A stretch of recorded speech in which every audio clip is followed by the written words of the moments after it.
نبی کریم صلی اللہ علیہ وسلم کی حدیث کا مفہوم ہے کہ انسان کا دل اللہ کی دو انگلیوں کے درمیان ہے، دو انگلیوں کے درمیان۔ اللہ تعالیٰ جس طرف چاہے پھیر سکتے ہیں، لیکن جو شخص ہدایت کی طلب کرتا ہے، جو شخص اللہ سے دعا کرتا ہے، اللہ اس کے دل کو ہدایت کی طرف پھیریں گے۔ اور یہ دعا آپ کو میں نے پہلے بھی بتائی ہوئی ہے۔ کون سی دعا؟ ربنا لا تزغ قلوبنا بعد إذ هديتنا وهب لنا من لدنك رحمة إنك أنت الوهاب۔ ٹھیک ہے، بہت پیاری دعا ہے۔ اللہ ہمیں ہدایت، جیسے ہم کہہ رہے ہیں کہ ہم اللہ تعالیٰ کا شکر ہے کہ اللہ تعالیٰ نے ہمیں سیدھے راستے پہ لگایا ہے، تو یہ وہ دعا ہے کہ اللہ ہمارے دلوں کو ہدایت دینے کے بعد ٹیڑھا نہ کرنا۔ بعض دفعہ کیا ہوتا ہے انسان کے، بعض دفعہ انسان نیکی کے کام کرتا ہے لیکن ایک دم سے وہ بدل ہی جاتا ہے، برائیوں کی طرف ہو جاتا ہے۔ تو یہ دعا ہے کہ ہم اللہ سے دعا کرتے ہیں کہ اللہ ہمارے دلوں کو ٹیڑھا نہ کرنا بعد ہدایت دینے کے، ہمیں اپنی طرف سے رحمت عطا فرمانا۔ اللہ تو بڑا عطا فرمانے والا ہے۔ اچھا، اس کے ساتھ نبی کریم صلی اللہ علیہ وسلم ایک دعا پڑھا کرتے تھے۔ جب بھی آپ نے یہ دعا پڑھنی ہے نا، یہ دعا نماز کے بعد جیسے آپ دعائیں کرتے ہیں تو اس کے ساتھ یہ بھی دعا کیا کریں، ٹھیک ہے نا؟ ربنا، یہ اللہ تزغ قلوبنا آتی ہے آپ سب کو نا، یہ دعا نہیں آتی تو لکھ لیا کریں، تو یہ بہت پیاری دعا ہے۔ اس کے بعد نبی کریم صلی اللہ علیہ وسلم ایک چھوٹی دعا اور کیا کرتے تھے، یا مقلب القلوب ثبت قلبی علی دینک، اے دلوں کے پھیرنے والے اللہ میرے دل کو ہدایت کی طرف پھیر دے۔ یہ دعا، یہ جو ابھی میں نے حدیث آپ کو بتائی ہے نا کہ انسان کا دل اللہ کی دو انگلیوں کے درمیان ہے، لیکن جو یہ دعا پڑھے گا اللہ تعالیٰ اس کے دل کو ہدایت کی طرف پھیریں گے۔ وہ دعا آپ کو سمجھ آ گئی؟ ایک ربنا لا تزغ قلوبنا، اور ایک چھوٹی سی دعا اس کے بعد نبی کریم پڑھتے تھے، یا مقلب القلوب ثبت قلبی علی دینک۔ اگر نہیں عربی آتی ویسے چھوٹی سی دعا یاد کر لے، نہیں آتی تو ایسے اللہ سے دعا کر دے، اے دلوں کے پھیرنے والے، اے اللہ ہمارے دل کو ہدایت پہ ثابت قدم رکھنا، سیدھے راستے پر رکھنا۔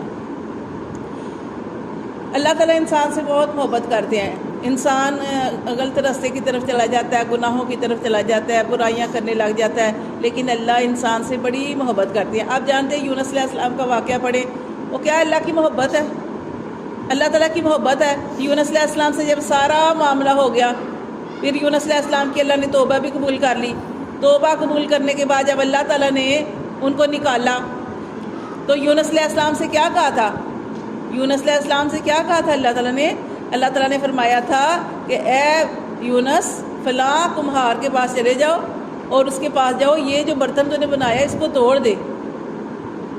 کیوں کہا تھا اللہ تعالیٰ نے؟ کیوں؟ اس لیے کہ اللہ تعالیٰ اپنے بندوں سے بہت محبت کرتے ہیں، کیونکہ وہ اللہ تعالیٰ خوب جانتے تھے کہ وہ بندہ جس نے اتنی محنت سے برتن بنایا، کیسے مٹی کو اس نے گوندا، پختہ کیا، پھر برتن بنایا، وہ نہیں توڑے گا۔ تو اس کا مطلب کیا تھا، سمجھانے کا مقصد کیا تھا کہ اللہ تعالیٰ یہ سمجھانا چاہتے تھے کہ انسان جو ہے وہ اللہ تعالیٰ نے اپنے ہاتھ سے بنایا، جیسے آدم علیہ السلام کا خمیر اپنے ہاتھ سے بنایا، اس کے بعد تو دوسرا سلسلہ شروع ہو گیا تھا، لیکن اللہ تعالیٰ نے آدم علیہ السلام کو اپنے ہاتھوں سے بنایا تھا۔ اللہ تعالیٰ فرماتے ہیں میں نے انسان سے بہت محبت کرتا ہوں، میں بڑا شفیق ہوں، رحیم ہوں، میں غفور ہوں، میں بخشنے والا، رحم کرنے والا ہوں۔ کیا ہے کہ میں اپنے بندے کی توبہ کا انتظار کرتا رہتا ہوں، ٹھیک ہے؟ اور اس لیے کہ اللہ تعالیٰ نہیں چاہتے کہ اپنے بندے کو ہلاکت میں ڈالنا۔ جیسے آج بھی ہم پڑھے ہیں کہ بہت ساری غلطیاں اللہ تعالیٰ ہماری معاف فرما دیتے ہیں، ان پر پکڑ نہیں فرماتے۔ یہ جو آپ ایک نیکی کرتے ہیں، جیسے آپ نماز پڑھتے ہیں، اللہ نے آپ کو نماز کی توفیق دے دی، جیسے آپ وضو کرتے ہیں تو وضو کرنے سے بھی ہمارے گناہ جو ہے وہ دھل جاتے ہیں، ٹھیک ہے؟ تو یہ نیکیاں جو کرتے ہیں اس کی وجہ سے کتنے گناہ جو ہیں وہ ہمارے اللہ تعالیٰ معاف فرما دیتے ہیں۔ اللہ تعالیٰ بڑے شفیق اور بڑے رحم کرنے والے ہیں۔ اللہ تعالیٰ اتنے شفیق ہیں، اتنے غفور و رحیم ہیں کہ ایک دفعہ ایک نوجوان تھا، اسے ایک عورت سے محبت ہو گئی، لڑکی سے محبت ہو گئی، اور وہ اتنی محبت کرتا تھا اس لڑکی سے کہ وہ چاہتا تھا کہ بس میری شادی، میرا نکاح اس سے ہو جائے، لیکن اس سے نکاح کی کوئی صورت نہیں بن رہی تھی، بہت کوشش کی، نہیں ہو رہی تھی۔ پھر اس نے کسی نے بتایا کہ فلاں یہودی کے پاس چلے جاؤ، وہ یہودی جو بھی عمل کرتا ہے اس کے عمل کی وجہ سے وہ اس کا جو بھی تمہارا مسئلہ ہے وہ حل ہو جائے گا، تمہاری خواہش پوری ہو جائے گی۔ وہ مسلمان تھا لیکن یہودی کے پاس چلا گیا۔ اب وہاں پہ گیا، وہاں پہ جا کے اس آدمی نے کہا، یہودی نے کہا کہ میرا ہر عمل جو ہے نا وہ کامیاب ہوتا ہے، لیکن جو میں کہوں گا وہی کرنا ہے۔ وہ نوجوان اس کی محبت میں پاگل تھا، وہ کہنے لگا کہ میں کروں گا۔ تو اس یہودی نے کہا کہ 40 دن کوئی نیکی نہیں کرنی، 40 دن کوئی بھی نیکی نہیں کرنی، نیکی کے قریب ہی نہیں جانا۔ یہ برے عمل کیسے ہوتے ہیں، یہ جادو کیسے ہوتے ہیں، یہ برے عملیات کیسے ہوتے ہیں؟ اللہ معاف کرے قرآن کو الٹا لکھا ہوتا ہے، پتہ نہیں کیا کچھ کرتے ہیں بالوں پہ، جیسے ہم نے پڑھا تھا نبی کریم صلی اللہ علیہ وسلم پہ جب جادو ہوا تو بال ان کے لیے تھے اور اس طرح. تو دیکھیں میری بات سنیں، یہ پھر کیا اس یہودی نے کیا بتایا؟ یہودی نے کہا کہ 40 دن کوئی بھی نیکی سے دور رہنا، نیکی کوئی نہیں کرنی. اب مسلمان جو ہو اس کو کچھ عادت پڑی ہوتی ہے نیکیاں کرنے کی، جتنا مرضی بچنے کی کوشش کرے. اب بہرحال اس نے بہت کوشش کی، اتنی کوشش کی کہ 40 دن اس نے واقعی کوئی نیکی نہیں کی.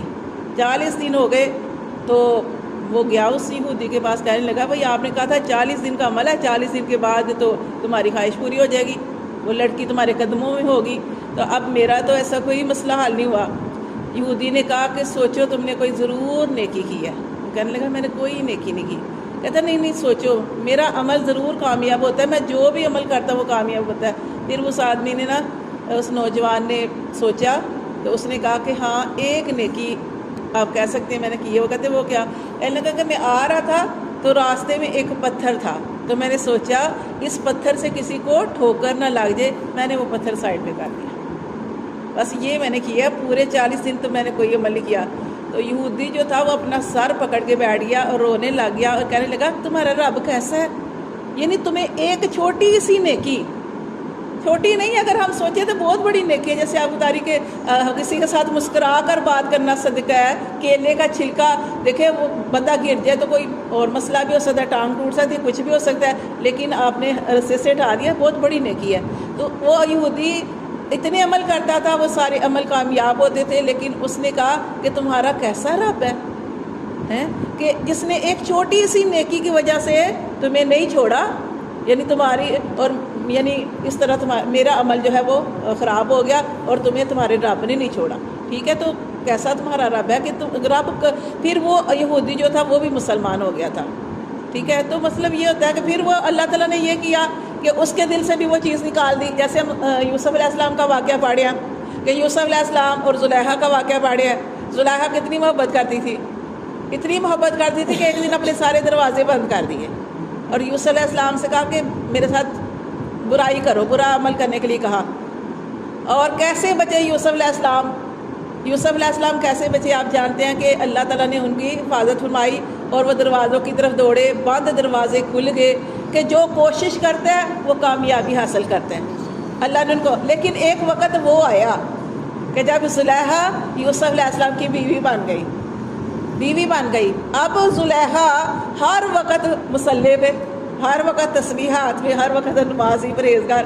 اب یوسف علیہ السلام ان سے شکایت کرتے تھے، کہتے تھے پہلے تو بہت محبت کرتی تھی، اب مجھ سے محبت نہیں کرتی. تو کیا کہنے لگی کہ اس رب کی وجہ سے میں نے آپ کو پایا نا، تو میں اس رب کے ساتھ پھر اس طرح کا معاملہ نہیں کر سکتی. کہ اب پھر یوسف علیہ السلام کو گلا رہنے لگا اور وہ اپنے رب، کیونکہ انہوں نے کہا میں نے اپنے رب کو پہچان لیا ہے کہ میرا رب کتنا شفیق ہے. کہ اپنے رب آج ہمارے مانگنے میں کمی ہے، اللہ تعالیٰ کے دینے میں کوئی کمی نہیں ہے. اور اللہ تعالیٰ یہ جو قرآن کے اندر دعائیں ہیں، واقعات ہیں، تو یہ ہمیں اللہ کے قریب کرتے ہیں. تو بس اللہ تعالیٰ بڑے شفیق ہیں، معاف کرنے والے ہیں، رحم کرنے والے ہیں. جب بھی کوئی غلطی ہو جائے تو فوراً اللہ تعالیٰ کی طرف رجوع کرنا چاہیے. بلکہ ہر روز وہ کیا کہتے ہیں، سیانے کہتے ہیں کہ جب بھی آپ لیٹو نا بستر پہ تو آپ اپنا محاسبہ کیا کرو. بلکہ کئی لوگ کہتے ہیں ہم اپنے جو ہے نا روتے رہتے ہیں، شکوے کرتے رہتے ہیں کہ اللہ ہمارے پاس یہ نہیں ہے، وہ نہیں ہے. لیکن جب آپ کو کوئی خوشی ملے یا آپ کو بچوں کی طرف سے کوئی خوشی ملے یا کوئی آپ لکھتے جائیں، آپ نے پورے دن کا لکھتے جائیں، آپ دیکھیں گے کہ کوئی ایک آدھ چیز کی کمی ہوگی، مطلب جو آپ کی خواہش پوری نہیں ہوئی، ورنہ یہاں سے بھی آپ کو خوشی ملی، وہاں سے بھی ملی، وہاں سے بھی ملی. تو ہم اگر لکھنا شروع کریں یا لکھ نہیں سکتے تو اپنے پورے دن کے اندر دیکھیں کہ ہم نے کسی کو تکلیف تو نہیں دی، زبان سے، ہاتھوں سے ہم نے کتنی نیکیاں کی، کتنے ہم نے آگے جانے کی تیاری کی یا کتنے ہم نے گناہ کیے. تو دیکھیں تکلیف دینے والی باتیں ہم نے زیادہ کی ہوں گی. تو اس سے سب سے بہترین حل کیا ہے؟ اپنے آپ کو یقین کریں، جوڑ لیں، اپنے کام کریں.